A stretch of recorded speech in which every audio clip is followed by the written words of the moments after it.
வணக்க நண்பர்களே, அகோர பைரவி மாந்திரிகம் யூடியூப் சேனலுக்கு அனைவரையும் அன்புடன் வரவேற்கிறேன். ஏகப்பட்ட பேர் நம்மக்கிட்ட இந்த சந்தேகம் கேட்டாங்க. ஏன்னா அந்த அப்சரஸை பற்றி ஒரு 2 நாள் முன்னாடி ஒரு காணொளி போட்டிருந்தோம். அந்த காணொலியை பார்த்துட்டு ஏகப்பட்ட பேர் ஆர்டரும் பண்ணியிருக்காங்க. ஏகப்பட்ட சந்தேகங்கள் கேட்குறாங்க. நான் வீடியோவிலே தெளிவாக சொல்லிட்டேன். இது மாந்திரிகம் ஆடுமா, குறி சொல்லுமா, வசியம் பண்ணுமா அப்படின்னு.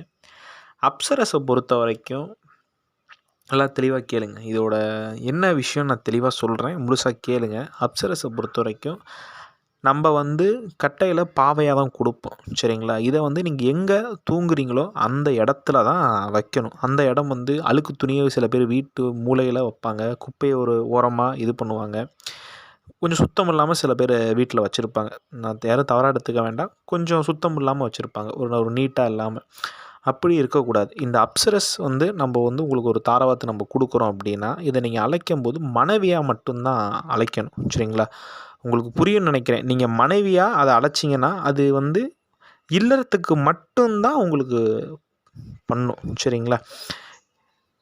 தேவலோகத்தில் அந்த தேவர்களை சந்தோஷப்படுத்துறதுக்காக படைக்கப்பட்ட ஒரு தேவதைகள் தான் இந்த மாதிரி அப்சரஸ்லாம், சரிங்களா? இது நீங்கள் மனைவியாக அழைக்கும்போது உங்களுக்கு சகல விதமான செல்வத்தை கொடுக்கும், சரிங்களா?